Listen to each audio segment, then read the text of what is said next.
Gets the ball and puts up a three-pointer.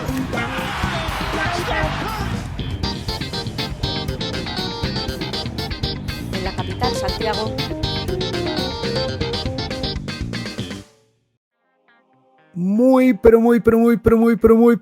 buenas tardes, días, noches, en la hora que sea que estés escuchando este podcast que bueno, estuvo a punto de morir, fue atacado por muchas cosas, por virus, por bacterias, por piojos, por liendres, por garrapatas, las 10 plagas casi.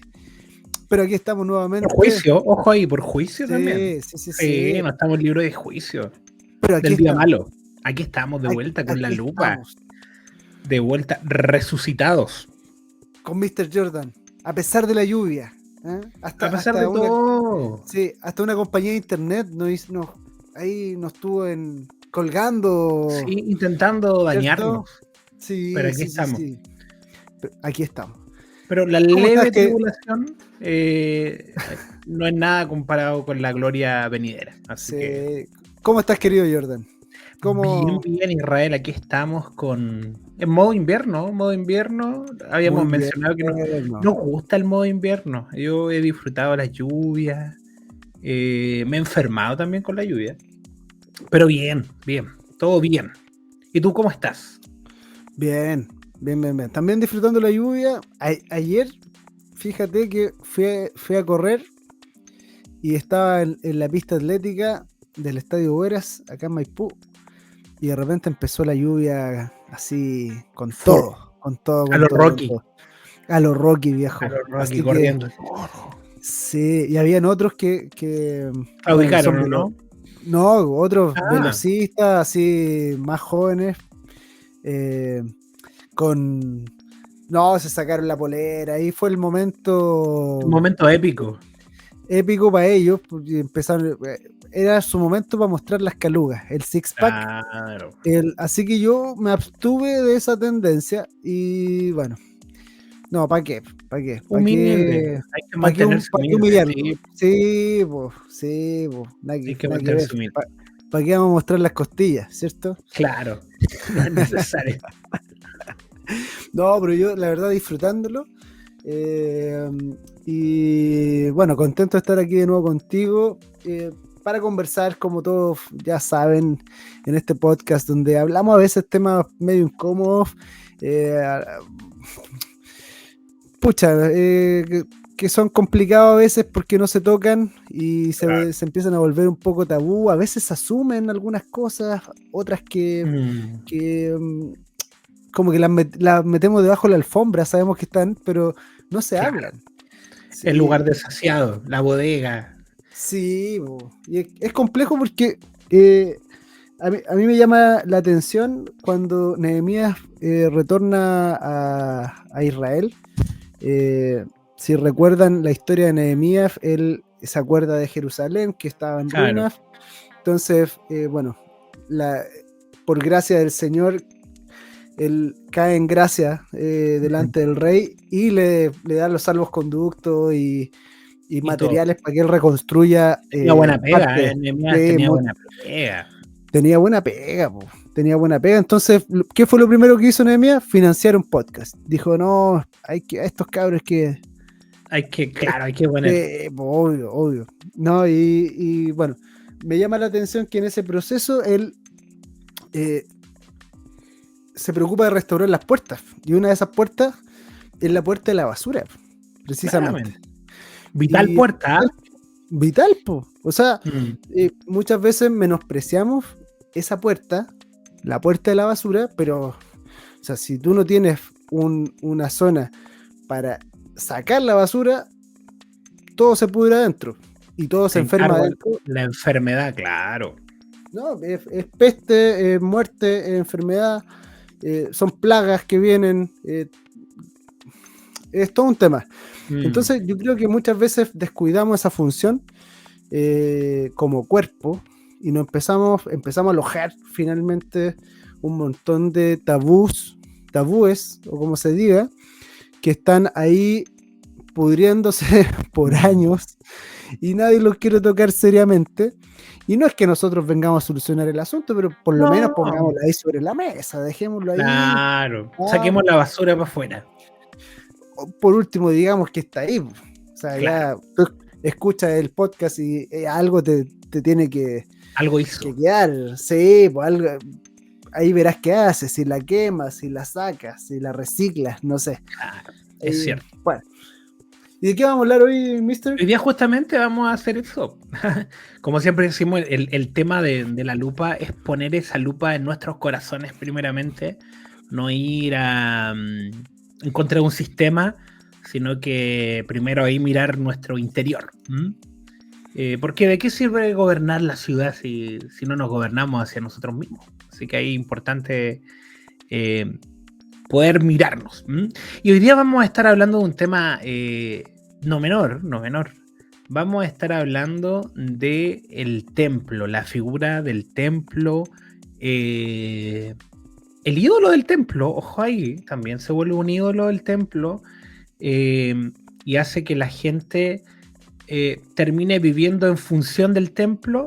Mira, voy a partir el tiro duro, pero el templo... Dale, con todo. Mira lo que voy a decir, es que es polémico, pero el templo muchas veces toma el lugar del Espíritu Santo. El templo es el que te va a guiar a toda verdad, a toda justicia. El templo va a ser el lugar de comunión. Y si no voy al templo no tengo guía. Y si no voy al templo no me congrego, o mejor dicho, actualmente dicho, no voy a la iglesia, no tengo dirección, no tengo claridad. Entonces toma el lugar del Espíritu Santo. Es más, iría más allá. Es el anticristo. Porque es lo más parecido a Cristo, pero no es Cristo. Claramente. Tiene apariencia de santidad, hay un buen ambiente, pero no es Cristo. Entonces, ¿qué pasa cuando el templo cierra? ¿Qué pasa cuando no hay tanto culto? ¿Qué pasa cuando me cambio de ciudad? Se va apagando mi vida y no es el Espíritu Santo el que nos enciende. Entonces, suena polémico, pero muchas veces va reemplazando al Espíritu Santo. Y bueno, vamos a estar hablando de eso, así que comencemos con todo, entremos a picar, entremos ahí a escarbar de cuán perjudicial es esta figura del templo en nuestras vidas. Oye, pero chuta, ahí con lo que dijiste, o sea, ¿qué nos diría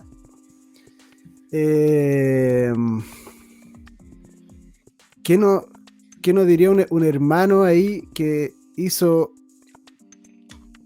100 completadas? Oh, claro. Que amasó 1000 empanadas para el templo, porque le dijeron que era lo más importante que había que hacer, pues viejo. Sí, pues, ¿cuántos bingos se jugó para poder pagar y financiar el templo? ¿Cuántos bingos? ¿Cuántas lotas? Oye, pero es heavy porque por ahí la iglesia profética entiende de que, y lo ministra muchas veces y habla, dice, ustedes son casa de Dios, hablando de nosotros, ustedes son la casa del Señor, el templo del Espíritu Santo. Yo me acuerdo que desde niño escuchaba eso, ustedes son el templo del Espíritu Santo, son la casa de Dios en la tierra. Pero ese mismo lugar donde te enseñaban eso, terminan poniendo un cartel afuera que se llama Casa de Dios, Casa del Rey, Casa del Espíritu, todos esos nombres así. Y claro, suena como contradictorio. Ahora, yo sé que un salón, quizá alguien que está escuchando dice, bueno, pero yo sé que el lugar donde me congrego no es la iglesia, soy yo. Sé que un salón, nosotros le decimos casa de Dios, pero en realidad sé que no es la iglesia y todo el tema que podrían justificar. Pero el tema es que el nombre da una identidad. Por algo Jesús decía, a nadie llamen padre. No era de majadero, no va diciendo, oye, no llamen padre porque no me gusta. No, o sea, era porque el nombre que nosotros le damos a algo termina no solo siendo una declaración, sino que termina siendo una realidad. Crea una realidad. Lo que llamamos crea una realidad. Entonces, imagínate esto, mira, el ejemplo medio crítico, medio raro, pero como que yo a todas las mujeres le llame esposa o amor mío. Entonces en un momento mi esposa real me va a decir, oye, pero ¿por qué a la otra le llamáis esposa si yo soy tu esposa? Y yo le digo, no, pero es que yo sé que tú eres mi esposa, si tú eres mi esposa, pero es como por costumbre, un tema cultural. Es lo mismo que hacemos con la iglesia, con el templo. Claro. Entonces, dejemos de llamarle templo, dejemos de llamarle iglesia. Si yo sé que yo soy la iglesia, yo no voy a ir a la iglesia. Yo no voy a ir al templo, yo no voy a ir a la casa de Dios, porque yo sé que soy la casa de Dios. Ahora, esa realidad que se va creando va a terminar generando una dependencia al lugar. Y ahí no sé si hay escuchado, yo lo he escuchado muchas veces, de cuando dice, bueno, mira, si vas a ministrar a alguien que está en una situación compleja, mejor tráelo a la iglesia. Porque es un ambiente seguro, ministralo acá, es un ambiente controlado. Es interesante eso, porque imagínate a Jesús diciendo, oye, hay un endemoniado en Gadara, hay que liberarlo. Oh, llevémoslo al templo, porque hay que llevarlo al templo para ministrarlo, porque imagínate ahí qué puede pasar, o sea... O sea, en el caso de Jesús, yo creo que él vio al endemoniado, al gadareno, que vivía entre las tumbas. Claro, sí, pues. Pensó en el templo y dijo, creo que está mejor acá. Está más limpio, está más limpio. Está más limpio acá, pues, viejo. Entonces, al final, igual vamos creyendo y dándole vida a ese lugar como si fuera un lugar santo. Le vamos dando vida al mueble que hay ahí, al lugar. Tenemos un comportamiento diferente en ese lugar que después al salir se va perdiendo. Entonces nos volvemos dependientes a ese templo. Ahora es interesante que cuando Jesús viene a la tierra, entre sus múltiples propósitos, uno de ellos fue remover la autoridad del templo. Destruyó el templo de Herodes. O sea, Jesús vino a destruirlo. Él dijo, o sea, esto lo destruyo y en 3 días lo vuelvo a edificar. Entonces él vino a destruir el concepto de ese lugar como casa de Dios. O sea, Jesús lo vino a destruir. No vino a decir, sí, bueno, igual es casa de Dios. No, o sea, lo destruyó. No. Lo destruyó como centro espiritual, lo destruyó como la idea piramidal de autoridad. Ahí antes solo los ministros tenían autoridad y viene Jesús y le da autoridad a los 70, le da autoridad a los 12. A través del Espíritu Santo. O sea, por eso yo decía que al final el templo viene a reemplazar al Espíritu Santo, porque creemos que la persona que lidera ahí tiene toda la autoridad. Y claro, voy acallando la voz del Espíritu y destruye todo eso y viene a decir, bueno, la iglesia es esta. Y la iglesia empieza a dar mucho fruto. La iglesia de los hechos empieza a dar mucho fruto.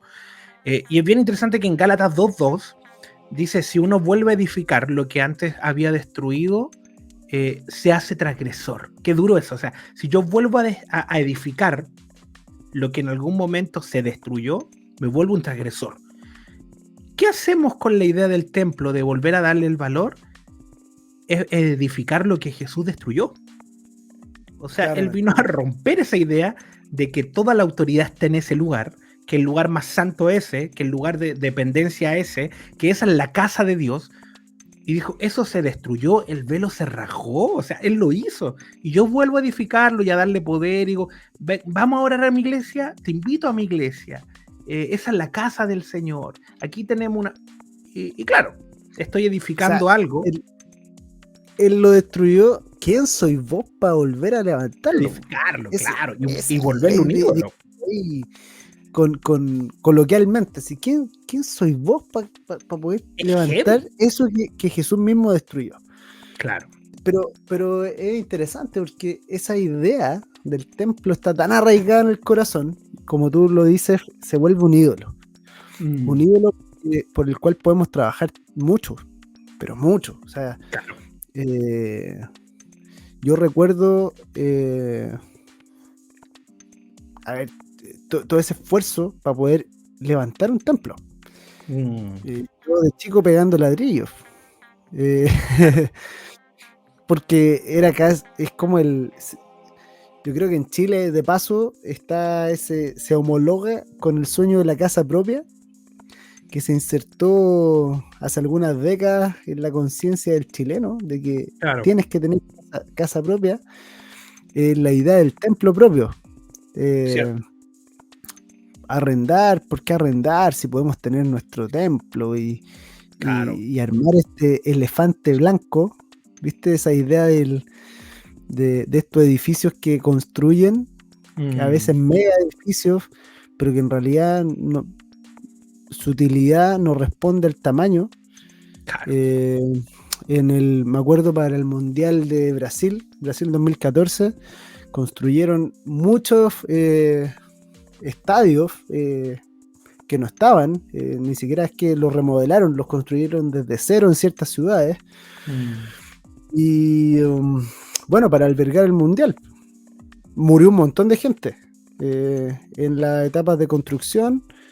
Se jugó el Mundial, los estadios se veían impecables, terminó el Mundial y se volvieron edificios vacíos porque estaban en ciudades donde no había ningún equipo grande que pudiera llenar el estadio todas las semanas. Finalmente, ¿para qué lo usaban? Tuvieron que en ocasiones de emergencia ocuparlos como salas de hospital, la cancha estaba inundada, y a eso se le llama elefante blanco. Es tremendo edificio que no sirve para nada. Y muchas veces tenemos a la gente preocupada por armar un edificio, sea grande o sea chico, pero en realidad son una cantidad de metros cuadrados que están vacíos, así literal vacíos, y que no sirven para nada en toda la semana, pues viejo. Y que terminan dándole identidad a la gente, porque hay visto que dice, esa es mi iglesia, está bonita, está grande, tiene luces, no sé qué. Le da como, en vez de decir, este es mi Cristo, o este es el Espíritu Santo, esto es lo que tengo, no, esto es lo que tengo, mira, está aquí, está justo en la avenida principal, en un lugar de no sé qué. Amigo, es un pedazo de tierra, un pedazo de palo. Entonces, está eso, porque tú dices que es el problema de la idolatría. ¿Cómo se mete esta arquitectura que de repente consideramos sagrada? En el corazón. Y está en el corazón y la volvemos un ídolo. Claro. Un ídolo. Ojo, y las competencias congregacionales es heavy, porque es competencia de templo. O sea, donde, bueno, mi iglesia está aquí, la de allá está acá, insisto, el concepto de iglesia como templo. Y termina, mira, nosotros llenamos, vino gente nueva, estuvo buena la reunión porque fue más gente. ¿Viste ese concepto? Así como, estuvo buena, se llenó. Y bueno, entonces los discipulados de Jesús no eran muy buenos, eran 12 nomás. Encima se le fue uno, eran 11. Entonces el número tiene una preponderancia muy importante en este ídolo del templo. Y lo otro es que al volverse un ídolo te da propósito, porque los ídolos también tienen esa dinámica de unirte a un propósito. ¿Sabes que una vez me acuerdo que vi esta serie de Lost? No sé si alguna vez la viste, la del avión que caía en una buena serie. Después se pone medio enredada, pero buena serie. Y me acuerdo yo no entendí el final, nada, no lo entendí nada. No, viejo, pero creo que era el sueño del perro. Pero la serie la disfruté. Sí, bueno efecto y todo en su tiempo fue genial. Yo me acuerdo que la vimos con mi esposa, la vimos cuando estábamos de novio. La empezamos a ver de novio y nos casamos y la terminamos casados. Así de larga era hacerlos. Ya, pero lo entrete de esta serie es que había un protagonista que era un doctor, se llamaba Jack. ¿Ya? Tipo bacán, po. Partió la serie este tipo ayudando a la gente, era como el líder dentro de la isla, muy rara la isla donde cayeron y todo. Pero ellos lo único que buscaban era salir de la isla. De eso se trata la serie, tienen que salir de la isla y logran salir en un momento, logran salir en una temporada, y cuando Jack logra salir y vuelve a la vida normal, sale de este sistema de isla y vuelve a la vida normal, se siente vacío y es bien interesante porque vuelve a tomar aviones, cada vez toma aviones con el fin de que algún avión se caiga en alguna isla y vuelva a tener ese protagonismo. O sea, la isla, si bien él puro quería escapar de ese concepto, se le volvió un ídolo porque le daba un propósito de liderazgo. Entonces, yo sé que si hablamos del templo como un ídolo, estaríamos todos de acuerdo que Jesús lo destruyó y que también tiene que destruirse en mi vida. ¿M? Pero cuando ese lugar me da un propósito, cuando en ese lugar yo soy la hermana templanza, el hermano que ayuda, soy el líder, porque me da un propósito. En la casa no soy líder, en la casa yo no soy el ministro. Mr. Worship, soy Claro. Mr. Worship. En ese lugar soy el que guía la adoración, soy el que toca el pandero, soy el encargado de las plantas, lo que fuese, porque viste que hay ministerio para todo hoy día. El ministerio de las plantas, del aseo y ornato, lo que fuese, me da un propósito. Y si me quitan ese templo, ese ídolo, me quitan también mi posición, entre comillas, en el reino. Porque claro, ahí tengo un rol. Entonces me vuelvo ese Jack que quiere volver al sistema de la isla con tal de sentirse mejor él. Claro. Y es por eso que el templo lo queremos cuidar mucho, porque nos hace sentir bien, porque ahí yo gobierno más que en mi casa. Y ahí ya se nota que es un ídolo. Porque claro, si yo fluyo más en el templo que en la casa, no sé si está fluyendo tanto. Yo sé, quizás está haciendo un rol que funciona en el templo, pero que carece de vida, que carece de la vida del espíritu. Ahora, creo que el tema en algún momento se volvió súper... a ver, como que la gente pensó... Yo en algún momento pensé que la iglesia lo estaba entendiendo cuando empezó la pandemia, porque ya no podía ir al templo. La pandemia fue un juicio bien duro para el templo. Claro, el problema es que tú puedes salir del templo, pero el templo no sale, esta idea de templo como de un lugar prácticamente sagrado, no sale dentro tuyo. Sale de ti. Entonces la gente empezó en algunos casos a hacer una especie de iglesia en casa, pero guardando la misma lógica de un templo. Pero en casa, claro. Algunos ponían hasta el púlpito. Otros se empezaron a juntar por Zoom, que es lo normal. O sea, la mayoría se empezó a juntar por Zoom, pero por Zoom empezaba la misma dinámica del templo. Entonces veían un tipo que estaba con su púlpito, su Biblia. Sí, pues. Todo igual. Era como, ya, hagamos el templo en el metaverso. Ponían un fondo como tipo iglesia, así como que se hubiera atrás una sillita, no sé, lo que fuese, un Santidad Jehová atrás. No, es heavy porque, no sé, bueno, yo cuando empezó la pandemia, yo llevaba ya, ¿cuántos? 8 años haciendo iglesia en casa. Entonces a mí no me afectó tanto. Igual claro. Es mejor, uno echa de menos el contacto ahí. El contacto estrecho. Presencial con la gente, darse un buen abrazo, saludarse. Un Zoom no pasa nada, pero cuando ya llevas meses haciendo reuniones por Zoom, ya se vuelve fome. Claro. Igual con algunos amigos nos juntábamos, pero no me dolió, la verdad, mucho. Pero hubo gente que casi se desangró, casi que esto es una persecución. Oye, claro. Pero ¿cómo te vas a sentir perseguido? Sí, el gobierno quiere destruir la iglesia. Y ahí se entiende de que la iglesia era el templo. Ahí porque entonces... si te matan a ti, tú eres la iglesia. O sea, ahí tú puedes decir, mira, me están matando, están destruyendo la iglesia. Entonces, tremendo lío para cerrar todos los templos. Y genial, yo lo encontré genial, para mí fue lo mejor. De hecho, empecé una serie de dibujos que se llamaban El día que murió la liturgia. Y porque de verdad yo valoré mucho ese tiempo en que la gente ya no podía tener liturgia. Claro. Pero, claro, empezaron a abrirse de nuevo las medidas de desconfinar a la gente. Y bueno, parece que una buena parte, no todos obviamente, no aprendieron nada. Claro. Y volvieron al sistema del templo como si es que nunca hubiese pasado nada. Esto fue simplemente un paréntesis, pero podemos seguir idolatrando ese espacio maldito que Jesús mismo dijo que se iba a caer, destruyó. Que no se iba a levantar, y como dijo Pablo, si yo restauro aquello que derribé, me vuelvo un transgresor. Entonces, ¿por qué queremos ser transgresores? Claro. Esa es la pregunta. ¿Por qué estamos insistiendo una y otra vez en levantar las cosas que Jesús mismo se encargó de destruir y de juzgar. Y en llamarla como algo que no es.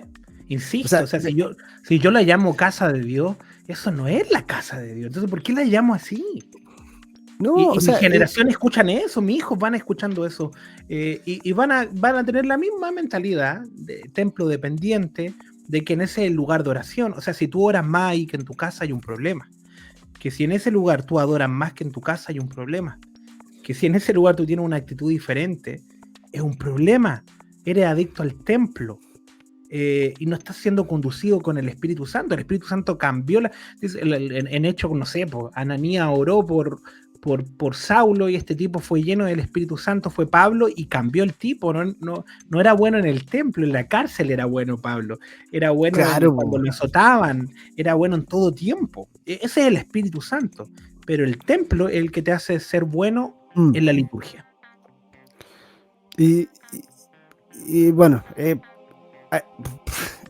insistimos, o sea, es un sistema. Claro. Ahora, no tiene que ver. No es solo el lugar. Claro, no tiene que ver con un salón, no estamos yendo en contra de un salón. Nosotros nos congregamos en un salón. O sea, el problema no es el salón. El problema es que tú a ese salón le llames templo. A ese salón que tú creas que es la casa del Señor. Que ese salón cambie tu vida en el instante que tú entras, pero el momento en que sales se te olvida. O sea, que cuando entras a ese lugar te llenas con tu boca de alabanza, pero tú sales y toda la semana hablas quejas. Ese es un gran problema. Ahí se habla de que ese salón se volvió un ídolo.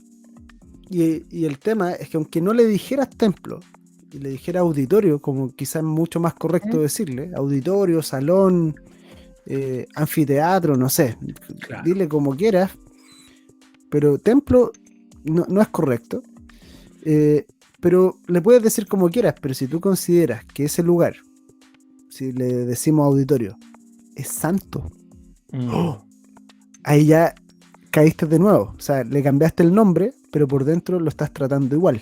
Claro. Entonces, esa noción de que hay lugares específicos que son prácticamente el lugar santísimo,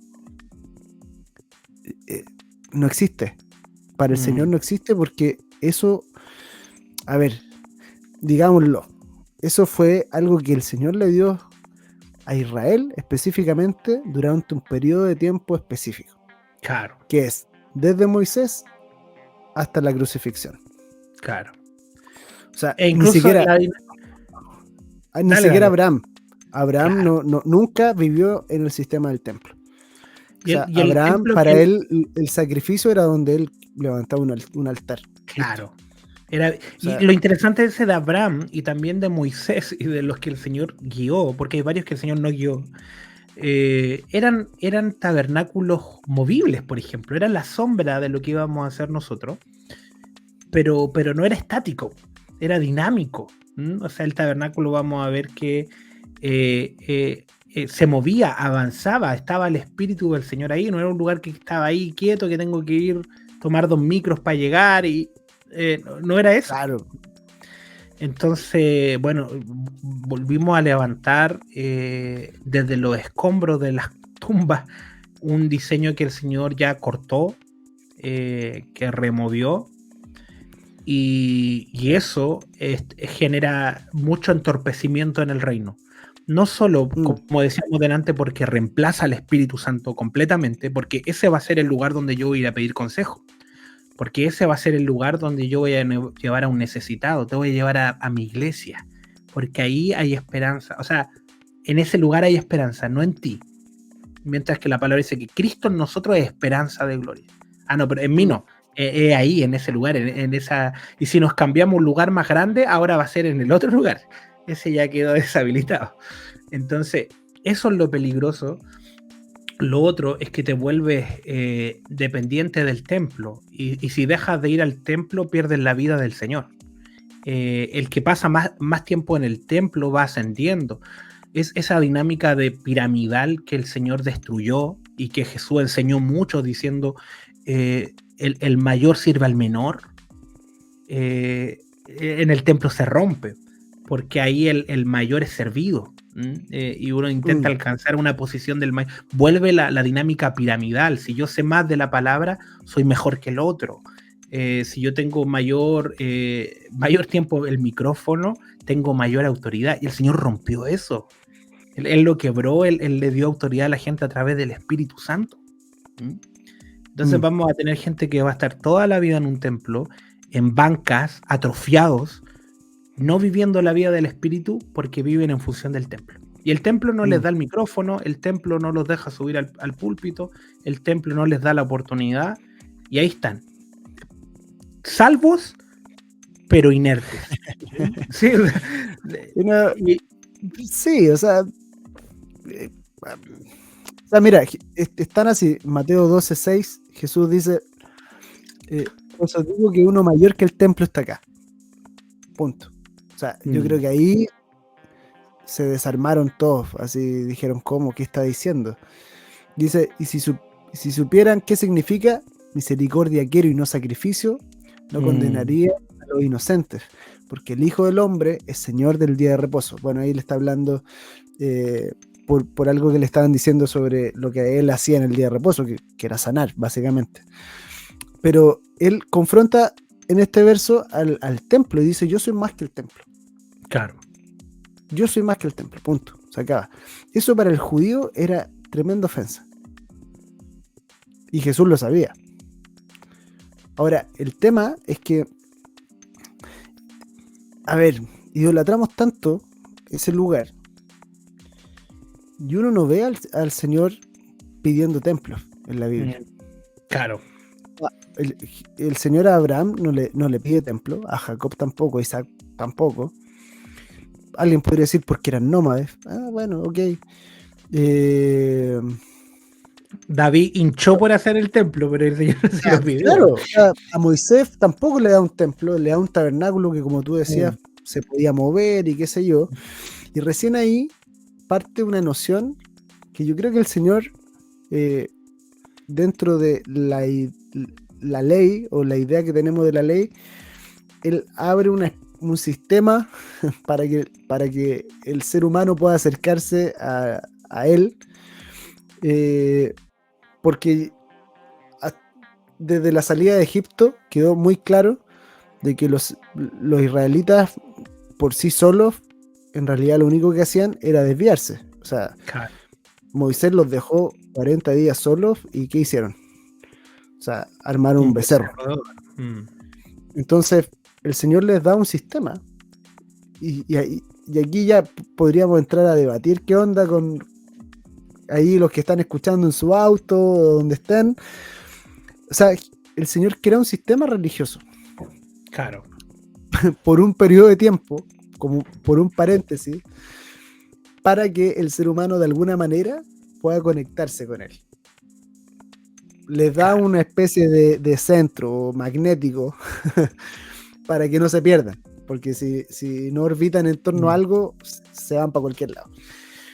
Y eso tampoco funcionó, digámoslo, porque el problema del ser humano siempre está en el corazón. Claro. Entonces, el tabernáculo en la época de Elí ya era un fracaso. Claramente. Como sistema. O sea, ¿por qué? Porque el tabernáculo estaba hecho para el desierto. En la tierra prometida, ¿qué sentido tenía? Claro. Pero entonces, si mira, roban en el tiempo de Elí, se roban el arca, que era la presencia del Señor misma materializada, se la robaron por año, quedó olvidada en el desierto hasta Saúl, y los tipos seguían haciendo todo el ritual dentro del tabernáculo, donde entraba el sacerdote una vez al año en el lugar santísimo, y no había nada en el lugar santísimo. Claro, estaban en Silo. Estaban en Silo haciendo el loco, haciendo teatro. Claro. Teatro. Ahora, ¿cuánto templo hay así? Ojo. No, sí, y el sacerdote, o sea, al punto de que el sacerdote muere desnucado, pues, viejo. Claro. Muere desnucado. Ciego y desnucado. Con un par de hijos perversos. ¿Quién eran los ministros de ese lugar? Un par de perversos. Entonces, cuando David trae el arca desde Obed-Edom, que ya todos saben, bueno, busquen la historia si no la conocen, pero tiene ahí unos traspiés, ¿cierto? Porque la forma no era la correcta al principio, hasta que logra llevar el arca a Jerusalén. Él no instala de nuevo el tabernáculo de Moisés. O sea, él no pone un atrio, un lugar santo y un lugar santísimo. Él pone una tienda. Tabernáculo significa tienda. Tienda de campaña lo traducen algunas versiones. Y esa tienda estaba ahí, donde estaba el arca, y había adoración. Ahora, y abierta para todos. Eso es lo interesante. No había... Eso es lo interesante. Porque el tabernáculo solo podían entrar los varones hasta los atrios, y listo, eso era toda tu participación. Si no eras levita o no eras de Leví, no podías entrar más allá. Pero esto estaba abierto para niños, para ancianos, de cualquier tribu, de cualquier nación. El acceso sin velo, eso era. El acceso sin velo, era un diseño anticipado de rasgar el velo y poder ir al Señor sin ir a un pastor, sin ir a un líder que ore por mí, que es lo que hace el templo. El templo me va a llevar a depender de un ministro y ore por mis hijos, y vamos a orar este año por los que van a entrar al colegio, y ahí uno va con el niño adelante para que oren, porque este año van a entrar al colegio. ¿Y por qué no lo hiciste tú en casa? El que habita en ti es mayor en el templo, en el que está arriba del púlpito. Y ahí está, entonces David quería hacer un templo, conocemos la historia, el Señor no lo deja, le dice que tenía las manos con sangre. Yo tengo mi teoría respecto a eso. No es que la palabra esté mal, pero yo creo que hay otro trasfondo también implícito en que David no pueda hacer un templo.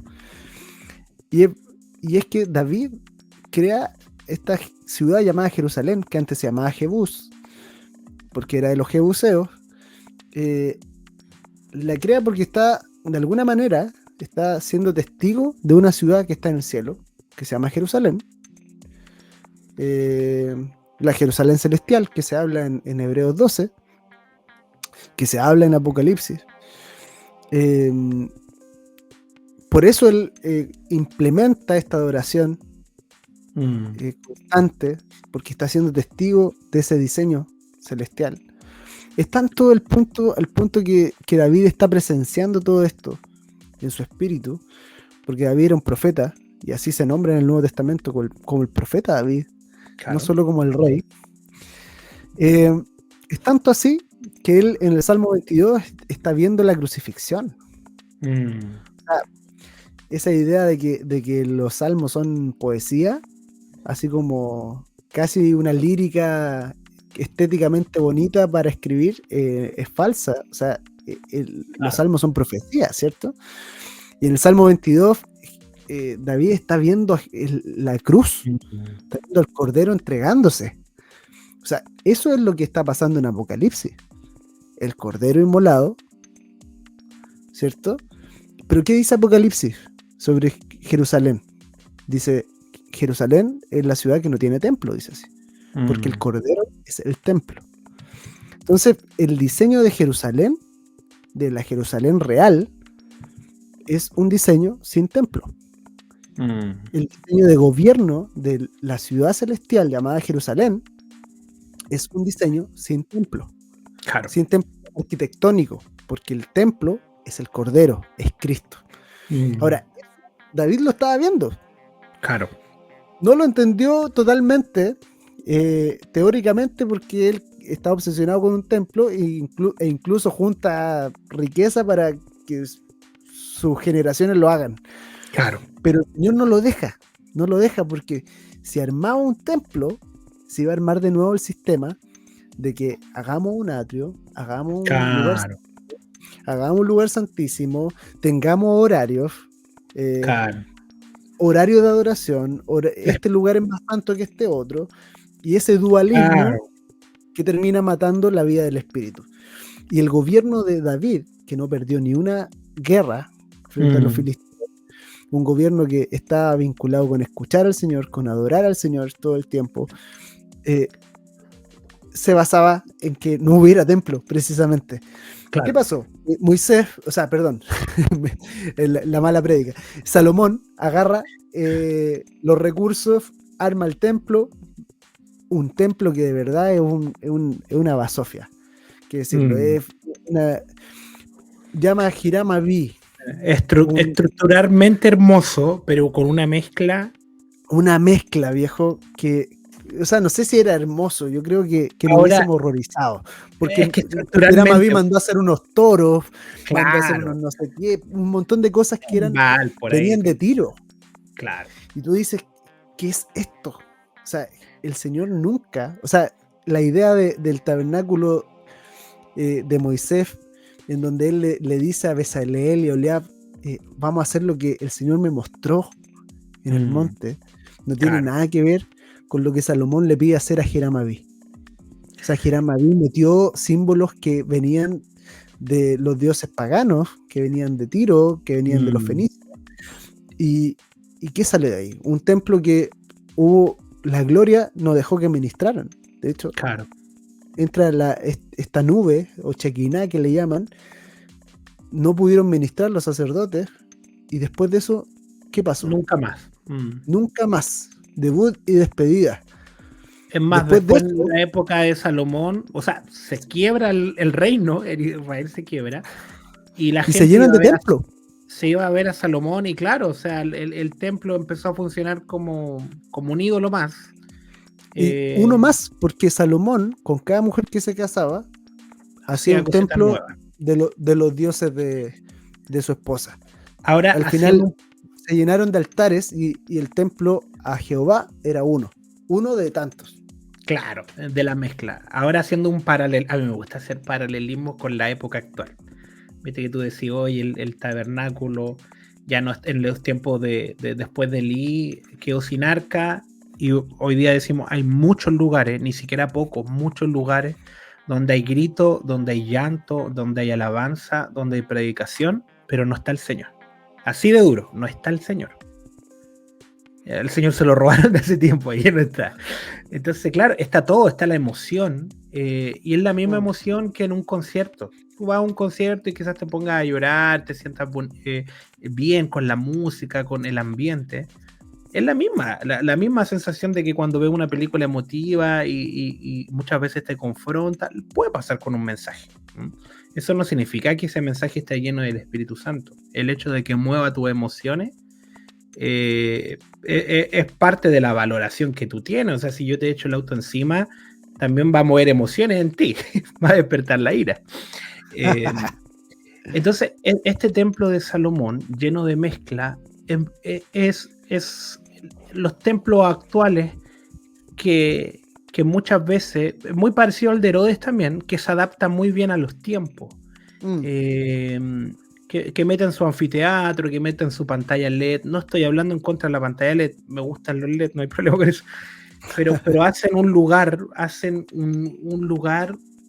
muy moderno, para que la gente se sienta muy bien, con horarios para que ellos puedan sentirse bien, con butacas para que se sienten bien, con canciones para todo apunta a la persona. Muy parecido al templo de Herodes, que tenía sus jueguitos adentro, sus entretenciones. Claro. Su máquina deposita aquí el diezmo y saca un peluche. Que participa por un peluche. Entonces, claro, el templo se adaptaba a la sociedad, cosa de que la sociedad se volviera dependiente del templo. Y hoy día muchos templos se adaptan a la sociedad para que la sociedad se sienta que es parte del Señor. Pero insisto, el Señor no está ahí. Y como no está ahí, al final tú te vuelves seguidor de una religión, seguidor de un sistema, pero tu vida no cambia. Y toda esa estructura te vuelves dependiente, pero insisto, no hay vida del espíritu. Entonces la gente muere igual que afuera, pero con una vida de templo. O sea, el lunes me toca tanto, el martes varón, el miércoles no sé, mujeres, el viernes juveniles, el sábado no sé qué cosa, en la mañana enseñanza de esto, en la tarde escuela de tanto, en la noche reunión general. Y claro, tu agenda está llena de cosas que tienen nombre de Dios, pero no es Dios. En tu vida no está Dios presente muchas veces. O sea, en el momento en cuando viene la aflicción, no tienes la claridad de lo que el Señor quiere. En el momento en que estás pasando por escasez, no hay claridad para dónde ir, para dónde me muevo. O sea, no, pues se vuelve un mandato de hombre, donde mi vida está llena de agenda, o sea, mi agenda está llena de templo, pero está carente del Espíritu Santo, está carente del Señor, está carente de su sensibilidad. Entonces tú vas en la micro y vas pajareando, tú en el trabajo normal, muchos quizás ni siquiera saben que eres cristiano, o quizás sí lo saben porque tú hablas así como, hola hermano, bendiciones, no sé, tiene hasta un lenguaje de templo, pero no hay un lenguaje de vida, un lenguaje que diga, oye, cuando van los discípulos de Juan a preguntarle a Jesús si era el Mesías, él le responde, no les dice sí soy, sino que les dice pregunta, o sea, los sordos oyen, los ciegos ven, los cojos caminan, los muertos resucitan. Pero claro, esos son los frutos del Espíritu Santo. Pero si te preguntas, ¿tú eres cristiano? Sí, porque nosotros cantamos estas canciones, nosotros somos reformados, nosotros creemos... Mira, amigo, eso es pura estructura, pero está carente de vida del Señor. Y eso es lo que hace el templo. Seguidor del templo, al igual que los fariseos, llenos de estructura, carentes de vida. Y el Señor eso siempre les reclamaba. Carecen de la vida del Señor. Están llenos de leyes. Todo el rato preguntando, oye, ¿y ustedes por qué no ayunan? ¿Por qué no hacen esto? ¿Por qué no hacen esto? Y así se diferencian los templos unos de otros. Nosotros somos los que ayunamos, nosotros somos los que hacemos. Fariseos. Los fariseos andaban así. ¿Por qué tus discípulos no ayunan? ¿Por qué tus discípulos trabajan el día de reposo? ¿Por qué tus discípulos hacen esto? Porque son guiados por el Espíritu, están siendo guiados por Cristo. Y no, es que nosotros nos juntamos el sábado. Claro, nosotros nos juntamos el domingo y es fijo. Entonces, si ese domingo está de cumpleaños mi mamá, maní, ese es el día fijo para el Señor. Y no es para el Señor, es para el templo. Porque si fuera para el Señor, estaría honrando a tu mamá. Hoy estamos duros hoy día, ¿eh? Estamos súper duros. Durísimo. Duros como la lluvia. Volvimos duros. Sí, viejo. No, es que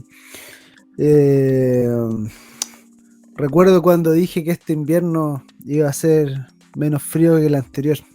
Y aquí estamos congelándonos. Aquí estamos. Sí, porque es verdad, po. Es que, ¿sabes? Es terrible el rollo del templo porque imagínate cuánta completada, cuánta empanada, cuánto café con sed para levantar un elefante blanco, po, viejo. Claro, o las convenciones de que la gente ahorraba toda su platita para poder ir a la convención de la denominación y se le llevan los recursos en eso. No digo que una convención sea mala ni nada, pero viví en función del templo. O sea, ahí yo estoy moviendo todo lo que tengo para ser parte, porque si no soy parte, el pastor me va a decir, no fuiste este año, ya no, entonces no podemos contar contigo, no eres confiable. Y ahí la persona está...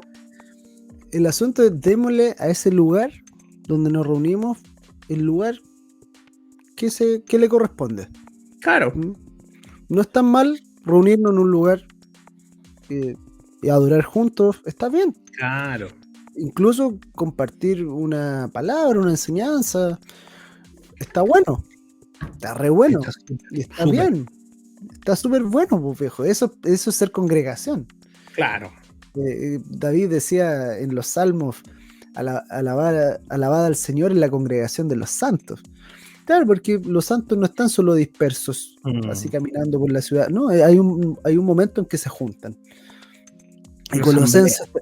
En Colosenses Pablo dice, bueno, y cuando se junten, adoren al Señor con salmos, himnos y cánticos espirituales, y hagan eso. Y entonces para hacer eso tenemos que estar juntos, claro, en una buena cantidad de veces. Entonces está bueno juntarnos en un lugar. que haya un auditorio que sea más amplio está bueno, porque probablemente el living de la casa de ningún hermano es tan grande como el lugar donde nos juntamos. Mira, y si es tuyo y lo compraron, está bien, también tampoco es tan terrible, si no está mal. Sí, pero digamos las cosas como son, es un auditorio, es un salón, no sé, es eso. Ese lugar no es más santo que tu cama, no es más santo que tu mesa. Si lo vemos como más santo que nuestra casa, tenemos un problema. O sea, nuestra casa, entonces, una de dos, o elevamos nuestra casa a ese lugar de santidad, o bajamos lo otro a lo cotidiano. Yo pretendo porque subamos, que nuestra vida sea un templo, un altar. En Corintios, Pablo dice: ¿acaso no saben que ustedes son el templo del Espíritu Santo? Que está ustedes, el cual han recibido de Dios, dice así. Ustedes no son sus propios dueños, fueron comprados por un precio, por tanto glorifiquen a Dios con su cuerpo. Ese cuerpecito que recibimos es el templo. Si queremos honrar al Señor, bueno, de este templo no nos podemos salir nunca. Aquí está esto debiera estar lleno de incienso todo el tiempo, lleno de adoración. Ese auditorio, bueno, se llena una vez a la semana. Y se hacen otras cosas algunas veces a la semana. Pero el verdadero templo eres tú. Claro. Eres tú. Entonces, es tanta la idolatría que, bueno, la idea de la sinagoga nace así. Claro. Cuando los judíos estaban en el exilio, como les destruyeron el templo de Salomón, los babilonios empiezan a juntarse a tratar de hacer lo mismo en otros espacios, y le llamaron sinagoga. Y empiezan a salir las sinagogas judías de esa manera. Que era lo mismo, pero más barato. Era lo mismo, pero más barato, más chico. Bueno, claro, su doctor Simi. Su doctor Simi. Hasta que de repente agarró Herodes, Roma, y les construyó un templo. Templo igual de pagano que el de Salomón. Y se empieza a volver de nuevo un ídolo en el corazón de Israel. Claro. Entonces es tanto el arraigo en el corazón, que el muro de los lamentos que uno ve... Son las ruinas, claro. Es la ruina de uno de los muros de Herodes. Es impresionante. Herodes, pues viejo, estamos hablando de un templo hecho por Herodes. Y sigue siendo un... O sea, la gente va con su papelito y lo pone ahí. Y ahí tú veis la idolatría que hay reflejada en lo práctico, en lo natural. Y que esa idolatría se vuelve parábola en la iglesia hoy día, de cómo necesita de esta matriz para ser iglesia. Porque sin ese templo no es iglesia. No se sabe iglesia. Son fieles a esa iglesia, a ese templo. Son fieles a ese templo. Porque el día en que van a otro lugar se sienten mal. Porque el día en que participan con otras congregaciones, con otros hermanos, comparten con otras personas, se sienten infieles. O el mismo ministro o el líder también siente que le fallaron. ¿Por qué? Claro, porque el ídolo es la matriz, el templo. O sea, mamita hay una sola, y esta es la mamita templo. Entonces, no, y claro, como tú dices, ¿cuántos hermanos les matan la conciencia ahí como que fueran Judas cuando van a compartir con otro hermano en otro lugar? Ahora uno sabe. ¿Acaso tengo que pedir permiso para hacer cuerpo con mi propio cuerpo? Vi que te juntaste con tal persona, claro. No, pues viejo. O sea, yo cada cierto tiempo me invitan otros hermanos a tomar once, terminamos adorando. Hay otros que me invitan, oramos, a veces me invitan a cumpleaños que terminan en adoraciones. Claro. A veces me pasan la guitarra y yo, ¿qué les voy a decir? No, tengo que pedir permiso al pastor para ver si puedo tocar en este cumpleaños. Claro. Viejos, donde hay hijos que quieran adorar, adoremos, po. ¿Cuál es el problema? ¿No? Y ahí está el tema del ídolo, que al final esos templos se vuelven un caudillismo, una pequeña junta donde ellos no salen, no comparten con nadie más, no hablen con nadie más. Toda la vida gira en torno a ese lugar. Los cumpleaños se celebran ahí entre ellos mismos, evitan compartir con otros más, evitan participar de otros lugares, ellos tienen la verdad absoluta, y como es un ídolo, va a competir con otro ídolo. Viste que claro, los ídolos tienen, mi ídolo es mejor, o sea, el mío es más genial. Entonces, claro, va a haber competencia desde lo más profundo del corazón, donde va a menospreciar a alguien simplemente porque es diferente. Donde va a decir, no, esta iglesia es liberal, esta iglesia es de lo otro, esta es muy cerrada, esta no conoce al Señor, esta no es madura como yo soy. Un ídolo. Porque si tú fueras iglesia, tú buscarías restaurar el cuerpo, que es la visión del espíritu, la reconciliación, y no la división. Y sabéis que lo veo muy asociado al viste que nosotros, bueno, Cristo es la cabeza, y eso también se sabe, pero no se vive. El cuerpo somos nosotros, la iglesia, y claro, es la cabeza la que tiene la visión, la cabeza la que nos guía, la cabeza la que nos lleva, la que nos conduce. O sea, un cuerpo decapitado en sí no es inerte, no funciona. Y hoy día yo soy un fiel creyente de que al final todo lo que pasa es porque la iglesia, nosotros, insisto, no el templo de la iglesia, lo va permitiendo porque él nos dio autoridad. Ahí dice, pues la sal es pisoteada, no sirve. Si nosotros perdemos la capacidad de preservar, la capacidad de hacer juicio, obviamente va a haber todo va a ser muy liberal, porque nuestra sal perdió ese sazón, ese sabor. La que está encargada de manifestar los juicios en la tierra es injusta. Entonces obviamente yo no le puedo pedir al mundo que camine en luz si lo que tiene que ser luz está apagado. Y las dinámicas del feminismo, y aquí ya voy a entrar a un tema medio heavy, pero oye, deberíamos dedicarle un capítulo al feminismo. Podríamos darle un día, sí. Pero quiero hacer una pequeña mención, que esta dinámica de la mujer empoderada que hoy día se ve, de una mujer independiente, que no necesita dar luz a hijos, que no necesita tener una pareja, que no necesita tener un esposo, que no necesita de un pacto, que es independiente, que se autosustenta, es la dinámica de la iglesia que no necesita a Cristo, que no necesita que Él sea su sustento, que no necesita tener nuevos hijos, que no necesita vivir en pacto, que puede funcionar y autosustentarse sin ser guiada por el Espíritu Santo, sin tener a Cristo como cabeza. Es independiente, tiene buena idea y es funcional, porque en el mundo, si yo tengo buena idea, voy a ser funcional. Si hago del templo un espectáculo, va a llegar gente y se me va a llenar.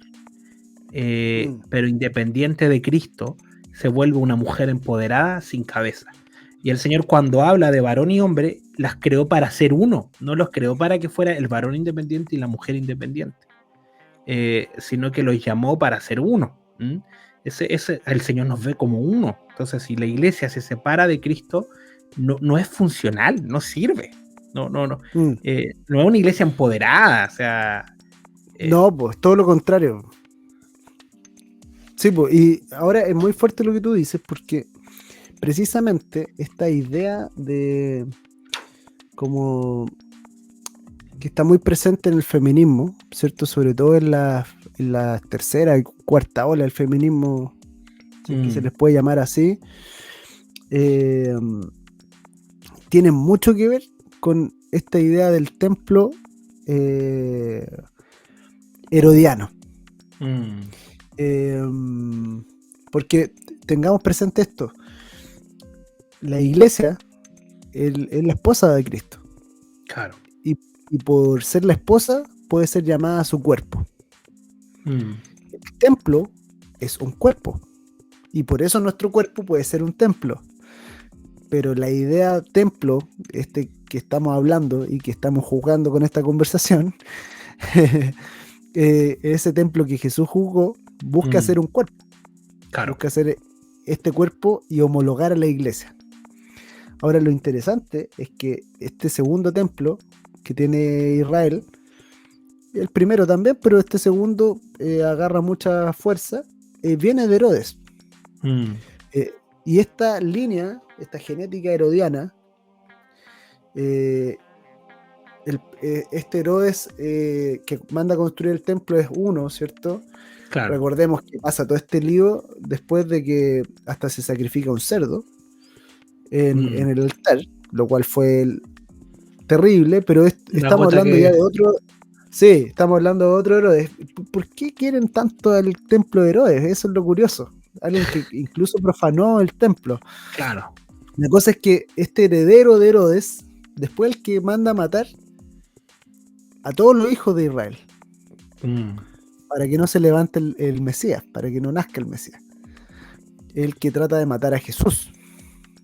Entonces es interesante porque dentro de esta idea de empoderamiento, del querer tener decisión sobre el cuerpo, este es mi cuerpo y yo decido, ¿cierto? Claro. Por lo tanto no pueden nacer los hijos, es una réplica.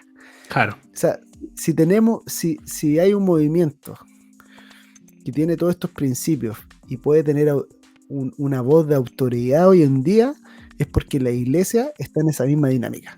Claro. Es la de reemplazar el cuerpo y pensar que puede tomar decisiones sobre este cuerpo sin el Espíritu Santo. Claro. Y de esa manera se abortan los hijos. De esa manera tú abortas a los hijos de Dios. Los están matando porque si tú no dejas que el Espíritu los guíe, entonces abortas el proceso de ser hijo. Porque Romanos dice, ¿quiénes son hijos de Dios? Los que son guiados por su Espíritu. Por el Espíritu. Entonces cuando tú tienes un sistema que está encargado de cristalizar la voz del Espíritu Santo como guía de los hijos, entonces estás criando, estás fomentando y dándole poder a un sistema abortero. Y es terrible cuando lo vemos así. Es duro. Porque es la dinámica herodiana. Y es fuerte porque al principio los primeros cristianos, la primera iglesia, se juntaban en el templo, porque era el lugar que conocía. Claro. Pero después se empiezan a juntar en casa. Cuando ya las casas no dieron abasto y eran perseguidos, se empezaron a juntar en las catacumbas. Claro. En estos lugares subterráneos. Y nos juntamos y adoramos todos juntos. Era un auditorio. ¿Cuándo empezó de nuevo el problema? De nuevo en Roma. Cuando Constantino se dice que se convierte y le pasa a los cristianos las basílicas. Claro. Las basílicas eran estos lugares de gobierno que habían en Roma, por eso se llaman basílica, porque viene de basil, que significa gobierno. De ahí mismo viene basilisco. Y esa estructura, arquitectura de la basílica se transforma en el nuevo templo. Y Constantino, como el nuevo papa, el heredero de Pedro, según él, claro. Mete de nuevo a estos cristianos a una estructura y dejan de ser el cuerpo. Claro. O sea, ¿en qué momento tú dejas de ser el cuerpo de Cristo? Cuando asumes que esta arquitectura es el cuerpo de Cristo. Claro. Entonces, es súper fuerte. O sea, lo que estamos hablando podría parecer un detalle. Claro, un concepto teórico, como bueno, da lo mismo. Si yo sé lo que yo soy, que yo soy el cuerpo de Cristo, ya sé, no pasa nada. Dejo de decirle templo, ahora le digo auditorio y se acabó el problema. No, es que no es solo eso, es una dinámica que es parte de un sistema del espíritu que se encarga de abortar a los hijos. Entonces, hace una semana hablábamos de cómo la escritura dice que a los que creen se les dio el derecho de ser hijo de Dios, de llegar a ser. Claro. O la potestad de llegar a ser. Entonces, cuando tú crees parte de este engendramiento, o sea, esta concepción de cierta manera en el espíritu para que tú nazcas de nuevo y puedas ser guiado por él. Pero la dinámica del templo se encarga de que ese nuevo nacimiento nunca llegue. Claro. Ese aborto espiritual es parte de las consecuencias de la dinámica del templo. Por eso es tan grave, por eso es tan terrible, por eso Jesús la juzgó. Porque si él no juzgaba el templo, todo lo que pasara después de la resurrección ¿qué iba a hacer? Más de lo mismo. Entonces, y lo interesante es que no solo la juzgó, sino que la destruyó.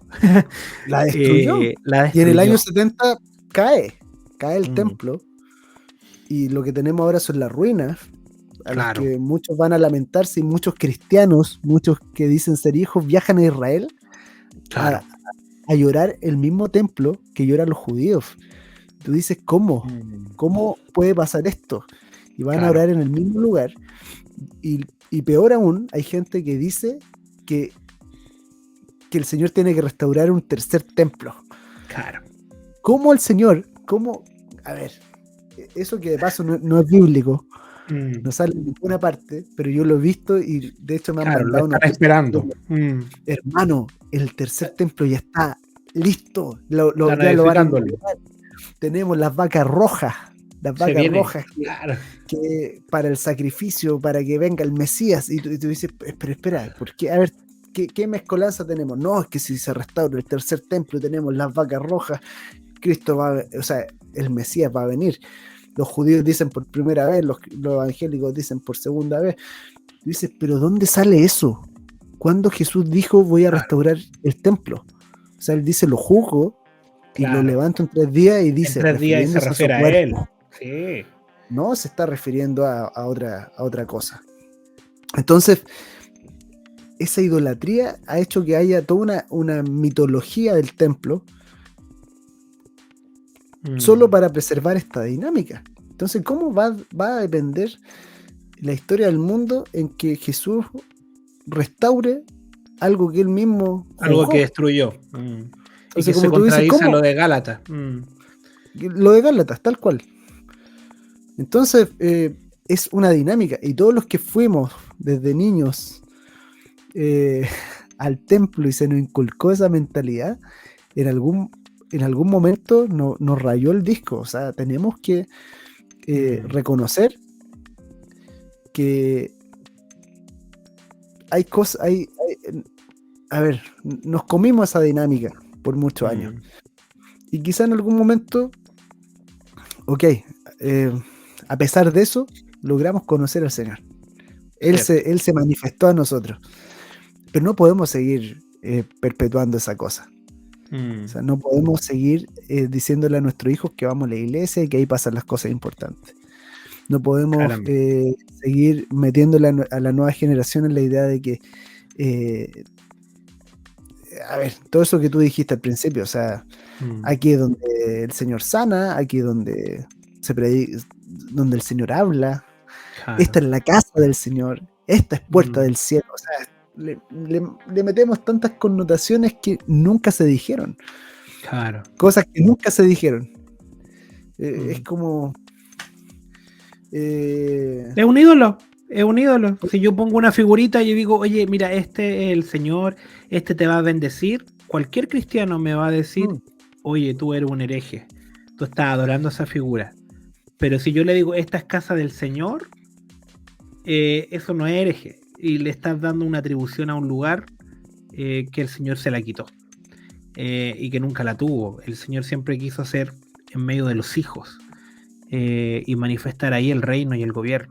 Por algo le dice arrepentidos porque el reino se ha acercado, no le dice al templo. No le habla al templo, le habla a los hijos, le habla a las personas. O sea, cambien ustedes tienen que cambiar, ustedes tienen que ser limpiados para que el reino lo puedan ver. O sea, el templo, la estructura, no, eso se cae, eso se pierde, eso se rompe. Entonces, bueno, consejos para cerrar, como decimos, revísate tú. Quizás tú te congregas en un lugar que se llama Casa de Dios, un ejemplo. Y en ese lugar claramente tú no tienes, no sé, por la injerencia de poder cambiar el nombre del lugar, no sé. Pero tú empiezas a revisar tu agenda. ¿Qué tan dependiente soy de este lugar?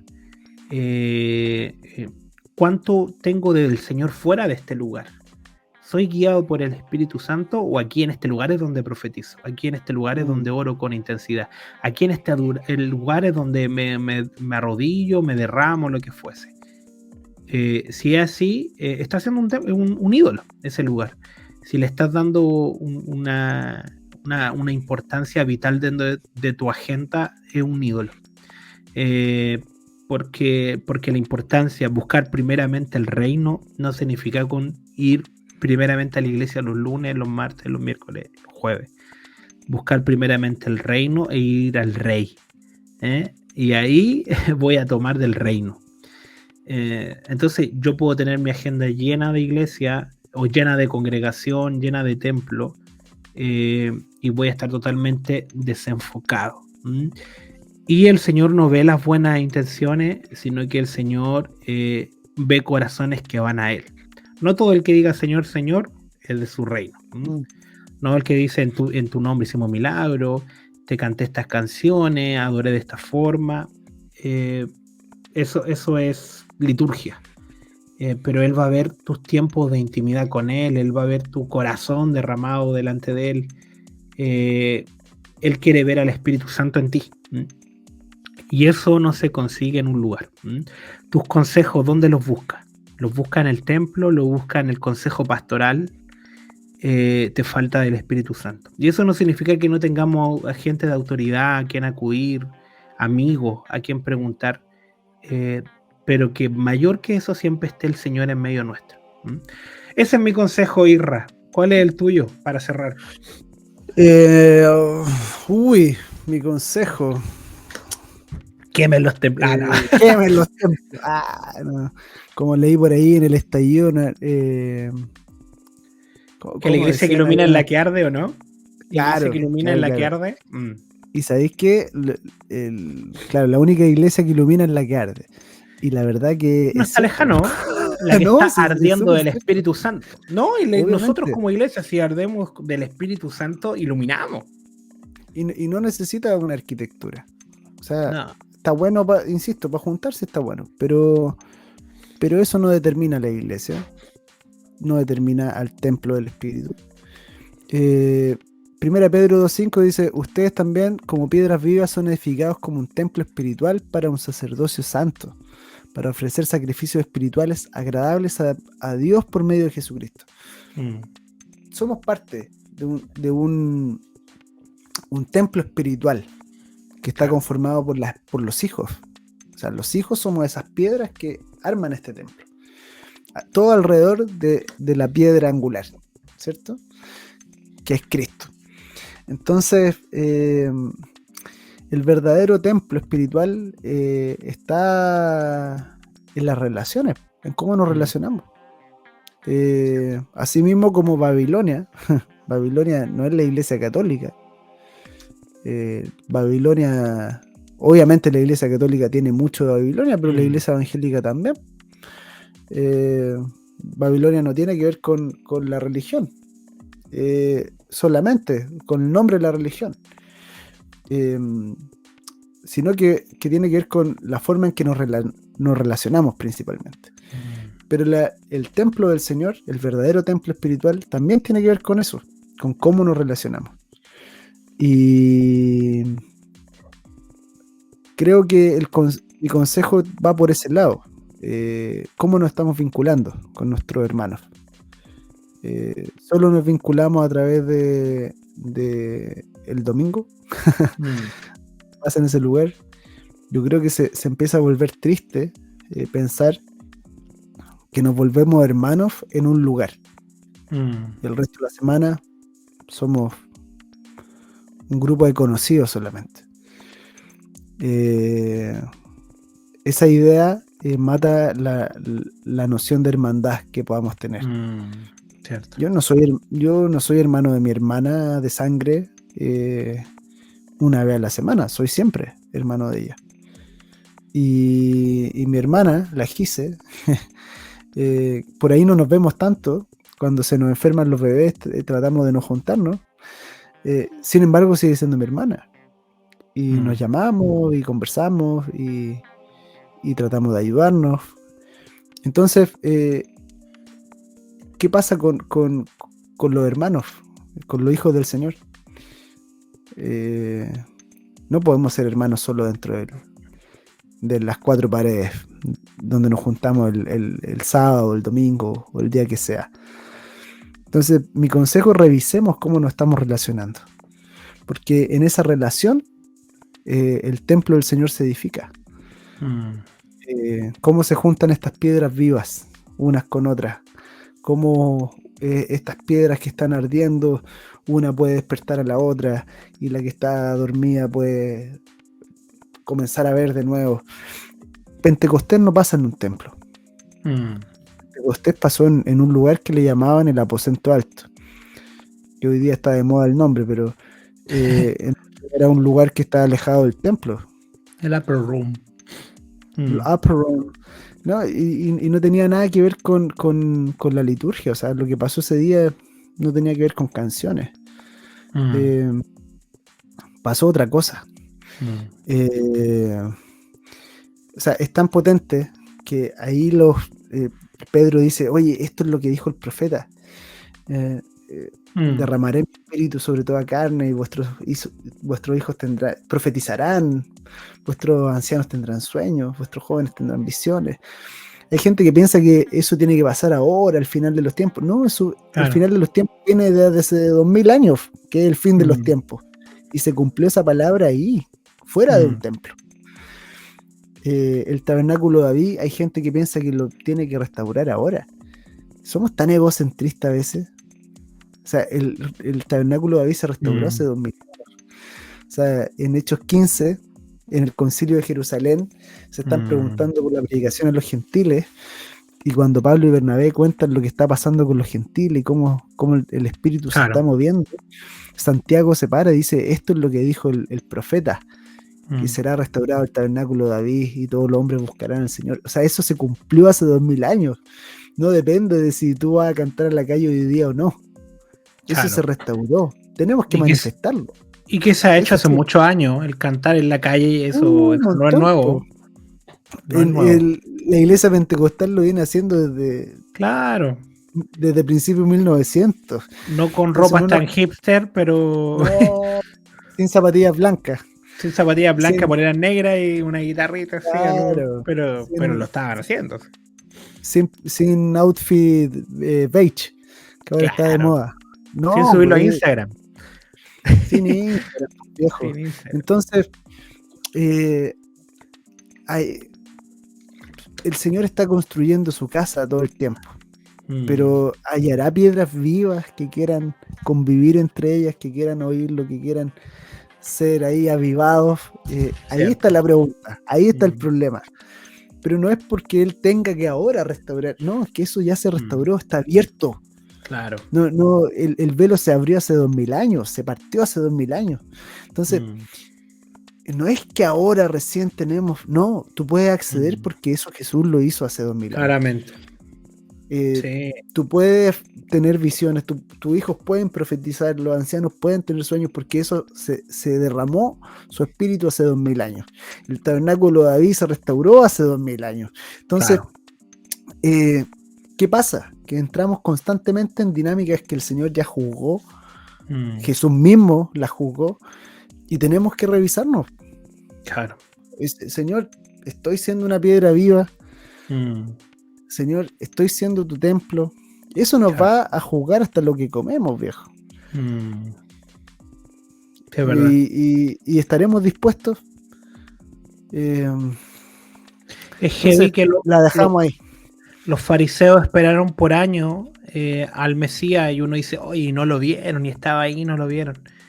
Es porque miraban el templo, miraban la liturgia. Y hoy día el Espíritu Santo a veces está en medio y no lo oyes, no lo escuchas porque estás más atento a la agenda del templo. Al horario que estaba demarcado, a la escuela, a los trabajos, porque viste que casi llega a ser un trabajo el templo, que te piden investigar esto, que te piden hacer esto, que te tienes que conectar a tal cosa, que tienes que hacer esto, y tú juras que es una vida llena del Señor. Agendas muchas veces como la de los fariseos. Y después dice, oye, pero no vi al Espíritu Santo. No lo viste porque estabas tan pendiente de tu agenda, que es lo mismo que le pasó a los fariseos. Marta, claro. Está ahí en tu agenda. En tu agenda. Entonces, déjate de escuchar, y no digo ándate de tu congregación, deja de escuchar la voz del templo. Y dile, Señor, necesito oírte, necesito verte en mi trabajo, necesito verte esta mañana, este día. quiero ser guiado por tu voz, quiero ser aconsejado, quiero ser lleno de tu espíritu, quiero amar sin medida, quiero ser misericordioso, quiero vivir como tú vivías, y no vivir en función de lo que me pida, porque, insisto, el ídolo te va a estar pidiendo cosas. Eso, capítulo durísimo, heavy que estemos hablando. Se vienen otros. Heavy que estemos hablando esto 2000 años después de que haya sido juzgado el templo. No debiera ser tema. No debiera ser tema. No nos salvamos tampoco nosotros. No. Claramente, entre lo que vemos, profetizamos, pero siempre a veces hay cosas, ídolos, cosas que cambian incluso en nuestro lenguaje, que van generando una mentalidad en nuestras hijas. Yo de verdad quiero que mi hija no vea en ese lugar de donde nos juntamos, que no está mal, insisto, el lugar no está mal, que lo vean como ese el lugar para buscar al Señor, sino que ellas puedan saber que el Señor está en todo lugar, en todo momento, y lo pueden hacer en un cerro, en un lugar en específico, en la casa, en el trabajo, en el auto, que sepan que el Señor está ahí en todo lugar. En la fosa de los leones, hoy día estaban viendo la historia de Daniel y veían la parte de la fosa, ahí está el Señor. También se sorprendían es que están viendo el super libro, entonces estaban viendo la de Sadrach, Mesach y Abednego, y me decían, es impresionante, la Yadai me decía, es impresionante, papá, que Jesús salió con ellos y Jesús todavía no nacía y salió con ellos así en el horno de fuego. Estaba impresionante. Yo dije, es que Jesús siempre ha sido, como que no es que... Entonces decía, ¡ay, qué impresionante! Yo le hablaba y le decía, y también está ahí contigo, no solo en un horno de fuego, está cuando te acuestas, está cuando te levantas, ahí está. O sea, no hay que ir a un lugar para encontrar. Después el horno lo usaron para hacer empanadas para construir el templo, pero bueno, eso es otra cosa. Claro, las mejores empanadas en pos del templo. Los hornitos de Babilonia. Los hornitos de Babilonia, grandes empanadas. Grandes empanadas, viejo, claro, para hacer templo. La picada de Sadrach, Mesach y Abednego. Para hacer sinagoga, claro. ¿Dónde Sadrach? ¿Dónde Sadrach? La mejor empanada de pino. Ya, amigos. Estamos... Ya, un abrazo a todos. Oye, ¿qué? ¿Iba a dar alguna noticia? No, nada. Espero que les haya gustado el capítulo, que no se enojen. Oye, viene la Copa América. Se viene a la Copa América. Es un ídolo. Vamos a tener un especial Copa América. Vamos a estar transmitiendo los partidos. Sí, con reacción. Sí, pues. La reacción. Oye, pero ¿cuántos no han orado en un partido? Mira, yo debo confesar que sí. Yo lloré y siento que el Señor me contestó. En la Copa América lloré y ganamos por generación. Sí. El Matías Fernández igual estaba orando ahí en los penales. También. Yo ahí estábamos intercediendo. Sí. Ahora tenemos al Lichnowsky, ¿viste? Lichnowsky y Eduardo Vargas. El chico que hizo el gol de cabeza creo que también es medio cristiano. Son cristianos medio modernos, pero digo moderno en el sentido de... Pero son cristianos. Sí. Harto Isaías 61. Hay marcadores en el cuerpo. Oye, todo este Isaías 61, volviendo al tema, que viste que cuando Jesús lo lee, dice el Señor, el Espíritu del Señor está sobre mí para liberar a los cautivos, bla, bla, bla, pero en ningún momento le dice para abrir templo. Sí, en ningún momento dice, el Señor está sobre mí para abrir templo. Ahí lo dejamos. Lo dejamos ahí. Un abrazo. Que estén muy bien y nos vemos. Adiós. Goodbye.